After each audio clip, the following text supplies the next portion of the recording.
And welcome back to all of the anime and manga news for the week ending April 20th, 2012. If you live in New York City and you want to watch the latest Makoto Shinkai work, well, you're in luck. G Kids has announced they will be streaming The Children Who Chased Lost Voices from Deep Below at the IFC Theater, April 21st, 22nd, 28th, and 29th at 11 a.m. You can purchase tickets at movietickets.com. This is the latest Makoto Shinkai work. So if you're interested and you want to either are in New York or can head there, that is the opportunity. So FYI, that's there. Meanwhile, let's see a bit of licensing news. Sentai Filmworks has announced they have licensed Dusk Maiden of Amnesia, anime series about a boy at a private academy that can see a ghost, basically. So it's like a sort of supernatural horror thriller drama type thing. Cool. Let's see here.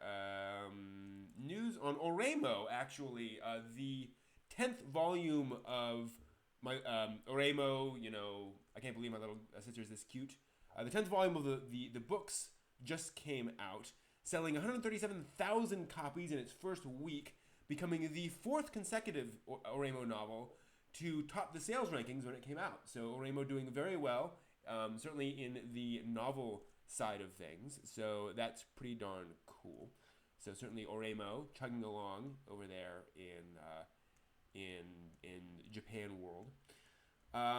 Let's see here. Meanwhile, Hanasaku Iroha has reportedly been a boon to the living of Yuaku Hot Spring in Kanazawa City, which was the hot spring that was the model for Hanasaku Iroha. The inn reported that it saw a 26% increase in guests in August and a 40% increase in guests in September, for a total 7% rise in guests during the last fiscal year. And they believe that basically Hanasaku Iroha is responsible for this influx of people. So that's pretty awesome that we're getting anime helping out in the real world. Much like what happened with Lucky Star and Lucky Star Shrine, things like that. So that's good, Support the things that anime is based on. Sort of an odd one. There's a Lupin the Third board game that came out in Italy, so it's all in Italian, and a company called Japanime Games. Yes, they're actually called Japanime Games. And they've announced they're going to be partially translating it and releasing it in the U.S. Basically, it looks like they're going to be translating the rules and providing a translated copy of the rules in the box, but everything else will be in Italian. So that's kind of weird. But if you ever wanted to play, basically one player plays Zenigata, and up to 4 other players play other members of the Lupin group. So presumably Lupin, Fujiko, Goemon, and I'm forgetting I'm gonna be bashed for that one. Sorry, but anyway, you get the idea. So that's pretty cool.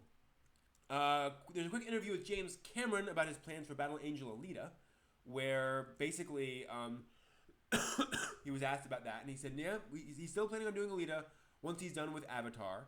One of those things, we just sort of shifted around. So yes, he is still planning on making Alita. He said because it's just a kick-ass film idea. So hopefully we will be seeing it someday. We will see how that goes. Finally, interesting news. 4Kids has announced, as part of their documents that they filed in U.S. bankruptcy court, that they're planning on selling off basically all of their Yu-Gi-Oh! Related assets to a company called Kidsco Media Ventures, which it looks pretty much is basically Saban Group, the group that does Power Rangers and lots of other kid shows. So basically, looks like 4Kids is going to dump all their Yu-Gi-Oh! Stuff onto Saban, or one of Saban's companies. So very interesting to see where that goes. 4Kids obviously having a lot of issues, and we'll see where that goes. The pro sale will also include rights relating to Dragon Ball Z. So I believe 4Kids sells some merchandise surrounding Dragon Ball Z. So we will see where that goes, and 4Kids obviously having a lot of problems recently. But that is what's going on right now with that. So that's all the news that I found fit to print this week. So that's it. Thanks all for watching. See you next week.